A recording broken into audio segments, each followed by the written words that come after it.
राष्ट्रमाता जिजाऊ माँसाहेब यांचं जन्मस्थान असलेल्या बुलढाणा जिल्ह्यात मागील 24 तासात खळबळजनक घटना घडल्या आहेत।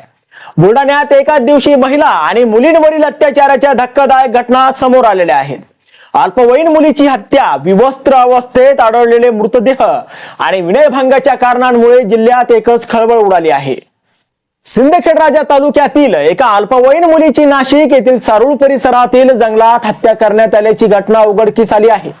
मुलीच्या गळ्यात चाकू खुपसलेला होता आणि मृतदेहाजवळ पिझ्झाचे तुकडेही आढळले आहेत।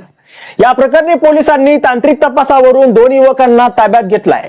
यातील एक आरोपी मृत मुलीचा प्रियकर होता, मात्र गेल्या काही काळापासून मुलीचं दुसऱ्या एका तरुणावर प्रेम जडलं होतं।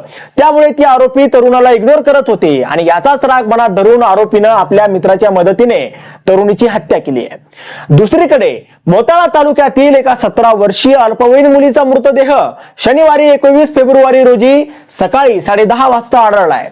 न्यायालयाच्या मागील नदीपात्रात विवस्त्र अवस्थेत हा मृतदेह आढळलाय आणि ही पीडित मुलगी 20 फेब्रुवारी पासून घरातून बेपत्ताही होती।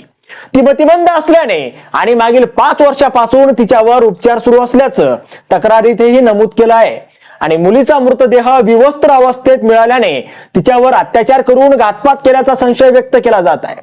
बोराखेडी पोलिसांनी सध्या आकस्मिक मृत्यूची नोंद केली असून घटनेचा पुढील तपासही केला जात आहे। तसेच लोणार तालुक्यातील चिखला काकड येथे छत्रपती शिवरायांचा पुतळा हटवण्यास नकार देणाऱ्या एका महिलेसोबत जमावाने गैरवर्तन केलंय। आरोपींनी महिलेच्या अंगावरील कपडे फाडून त्यांचा विनयभंग केलाय। या संतप्त घटनेचा व्हिडिओ सध्या सोशल मीडियावर व्हायरल होत आहे, ज्या त्या महिलेच्या अंगावरील कपडे फाडल्याचं स्पष्टपणे दिसत आहे। या प्रकरणी पोलिसांनी 37 जणांवर गुन्हे दाखल केले आहेत आणि घटनेचा पुढील तपास हा केला जात आहे। मात्र एकाच दिवशी घडलेल्या या गंभीर घटनांमुळे बुलढाणा जिल्ह्यात भीतीचं वातावरण पसरलंय। महिला आणि मुलीच्या सुरक्षिततेबाबत स्थानिक प्रशासनावर प्रश्नचिन्ह उपस्थित केले जात असून आरोपींवर कठोर कारवाई करण्याची मागणी नागरिकांकडून होत आहे।